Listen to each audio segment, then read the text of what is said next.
How do you know when it's ready? Well, I look for fully dry, the husk on the plant.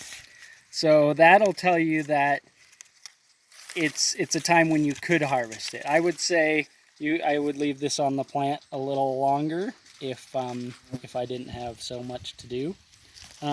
Generally, I'll harvest it.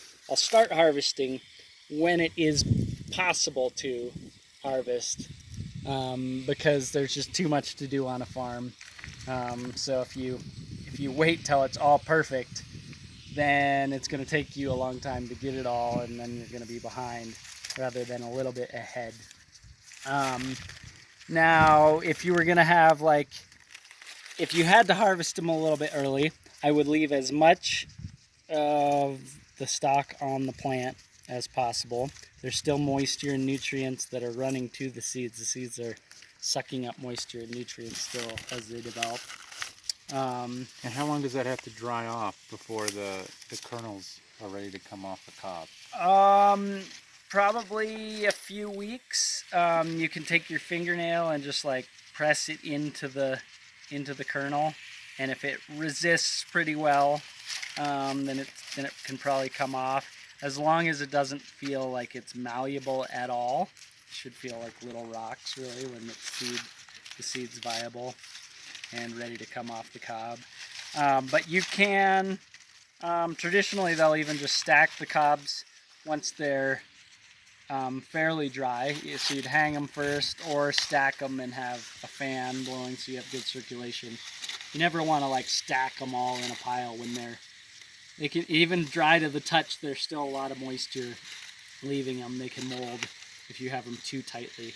So you either want a fan or you hang them, and then once they're decently dry, you can just stack them like this and take them off as you need them.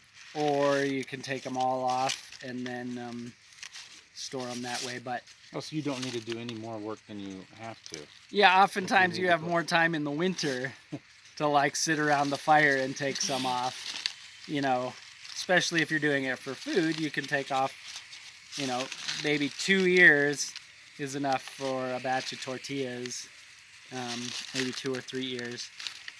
And then, because some people will be trying to grow these in the mountains, or maybe they're growing varieties that are from a different climate, you might have situations where a frost is coming, or you're expecting a frost, just because it's either the time of year or it's an abnormally early frost.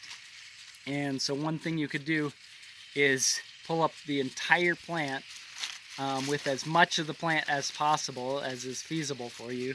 The roots even have nutrients and moisture in them, and then you would just hang the entire plant somewhere where it wasn't going to freeze.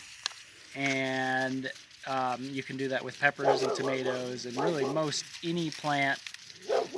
If it's not quite mature, if you pull the whole plant, it'll continue to mature out of the field.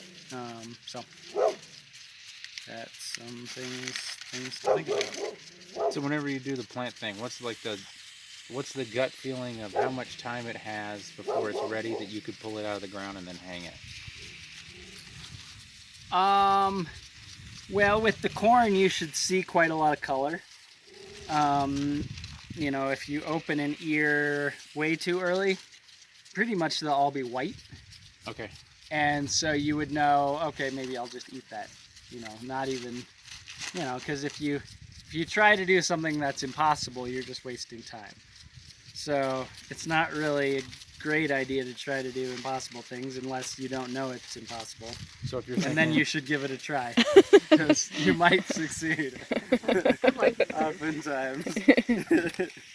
So if you look at it and peel the ears or the husk back and it has some color to it and you're like, oh crap, it's going to freeze, then just tear the whole plant out and go swing it up in a rack? Yeah, that would be a good way to kind of save your ass, or just to develop a seed that's not adapted to this area. Because if you can get 3 or 4 years deep of having a variety survive, then even though it still needs a little support. It's experienced those cold nights right at the end of maturing. Oh, okay. It's experienced various things with the soil, with, the heat, whatever your local environment has to offer. It's getting closer to be able to mature fully within the season you have locally. So, although the ultimate goal is to have crops that survive without support, if you can get them to live, then you have breeding material. If all of your plants die, breeding's not really a thing.